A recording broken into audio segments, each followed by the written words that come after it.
کوہ نور یعنی نور کا پہاڑ، یہ زمین کے کسی پہاڑی سلسلے میں آپ کو ڈھونڈنے سے بھی نہیں ملے گا۔ اس کو دیکھنے کے لیے آپ کو 500 میل دور ٹاور آف لندن جانا پڑے گا، جہاں ملکہ برطانیہ کے تاج میں یہ ہیرا کوہ نور جڑا ہوا ہے۔ پچھلے 170 سال سے یہ ہیرا کوہ نور شاہی تاج میں جڑا ہوا ہے۔ آج اس کی قیمت کا اندازہ کوئی بھی نہیں لگا سکتا۔ ذوالفقار علی بھٹو نے بھی یہ ہیرا برطانیہ سے واپس مانگا تھا، لیکن جواب میں انکار ہی ملا۔ ہندوستان میں دریافت ہونے والا یہ ہیرا 500 میل دور شاہی تاج کی زینت کیسے بنا؟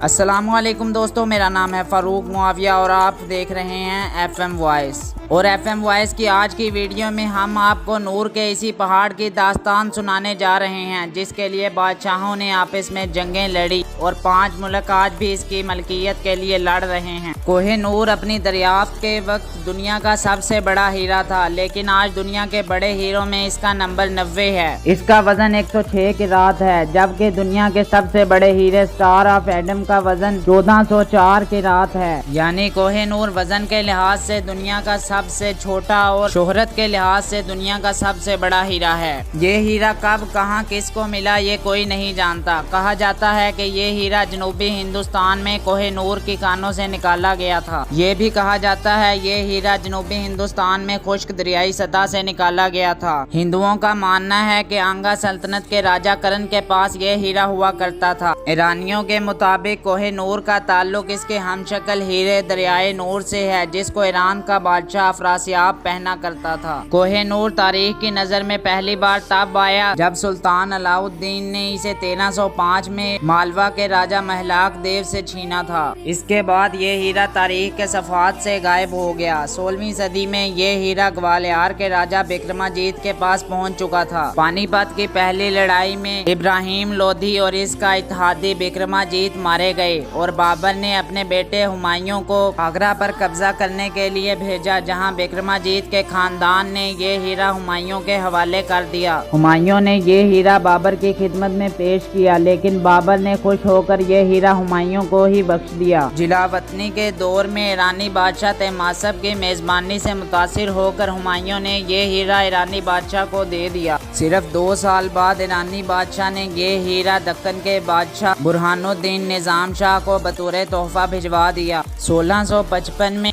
مغل فوج نے دکن پر چڑھائی کی تو وزیر میر جملہ نے یہ ہیرا شاہ جہان کو پیش کر دی۔ 1739 میں ایرانی بادشاہ نادر شاہ نے ہندوستان پر حملہ کیا تو اس نے کوہ نور بھی اپنے قبضے میں لے لیا۔ جب اس نے یہ ہیرا دیکھا تو چلایا، یہ تو کوہ نور ہے، یعنی یہ تو نور کا پہاڑ ہے۔ چنانچہ یہ ہیرا اسی نام سے مشہور ہو گیا۔ نادر شاہ کے قتل کے بعد یہ ہیرا ایک ایرانی شہزادے شاہ رخ مرزا کے پاس پہنچا، لیکن ایک اور ایرانی شہزادے سلمان شاہ نے شاہ رخ مرزا کی حکومت کا تختہ الٹ دیا اور اس پر تشدد کیا تاکہ وہ کوہ نور کا پتہ بتا دے۔ لیکن شاہ رخ مرزا نے یہ ہیرا اپنے بیٹے نادر مرزا کے ہاتھ احمد شاہ ابدالی کو بھجوا دیا۔ احمد شاہ ابدالی کی وفات کے بعد یہ ہیرا ہوتے ہوتے اس کے پوتے زمان شاہ کے پاس پہنچ گیا، لیکن 1801 میں محمود شاہ نے زمان شاہ کی حکومت کا تختہ الٹ دیا اور اس سے یہ ہیرا چھین لیا۔ 2 سال بعد شاہ شجاع تخت پر قابض ہو گیا اور اس نے یہ ہیرا محمود شاہ سے چھین لیا۔ بعد ازاں شاہ شجاع سے یہ ہیرا رنجیت سنگھ نے چھین لیا۔ رنجیت سنگھ نے شاہ شجاع سے پوچھا کہ اس کی قیمت کیا ہے۔ شاہ شجاع نے بہت ہی عجیب جواب دیا۔ اس نے کہا کہ اس کی قیمت صرف اور صرف طاقت ہے۔ ہم نے اسے اس سے چھینا جس کے پاس ہم سے کم طاقت تھی، اور ہم سے اس نے چھین لیا جس کے پاس ہم سے زیادہ طاقت ہے، اور تم سے کوئی ایسا چھین لے گا جس کے پاس تم سے زیادہ طاقت ہوگی۔